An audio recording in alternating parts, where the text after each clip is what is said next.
Ito po, para sa inyo. Ay, salamat. Buka daw.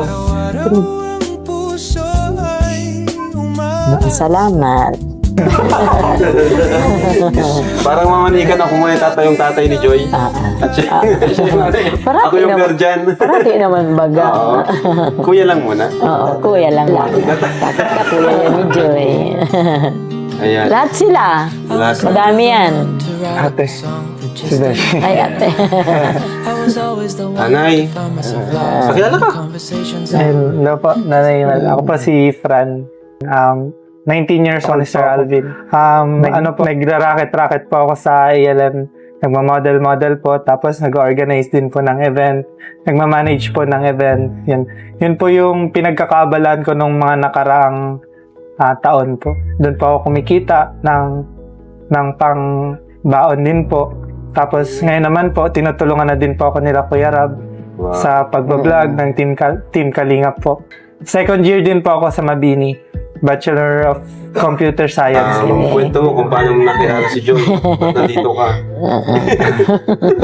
Ayun, pinakilala po sa akin si Joy nung maging PA po. Nung time na endorse po siya ng Velvet Watch.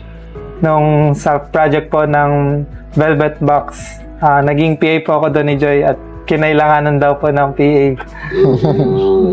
Tapos, ano nangyari nung nakita mo si Joy? Ayun pa. Naging magkatrabaho po kami ni Joy. Maraming projects po yung nagawa na namin. And yun, sa pagiging magkatrabaho po namin, parang mas gusto ko po makilala din po kayo. Siyempre, magulang po ni Joy. Salamat. Ano naman ang anong layunin mo sa anak ko? Oo, siyempre. Anong layunin mo? Ba't nandito ka? Ngayon, una-una po, gusto ko po sana magpaalam sa inyo na manligaw kay Joy. Kasi, syempre po, mas gusto ko pong ipagpaalam muna po sa inyo. Bilang respeto na lang din po.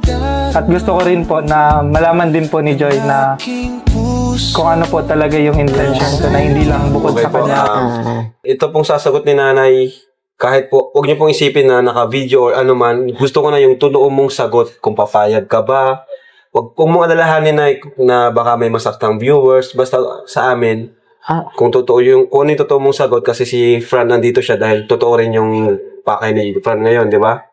So, ikaw, Nay, kung ano yung sagot mo, huwag kang mag-alinlangan kung, baka may mga viewer na nanonood. Ano po yung gusto mong sabihin? Ay, siyempre, para sa akin naman, dalaga naman yung anak ko. Yun ang parati kong sinasabi. Kung ano yung gusto ng anak ko, kung sino yung gusto ng anak ko, nakasuporta ako sa anak ko. Kung hindi naman gusto ng anak ko, edi, go. Kasi nasa edad na rin naman yan. Pero kung kahit nasa edad yan, nagre-respeto pa yan sa akin.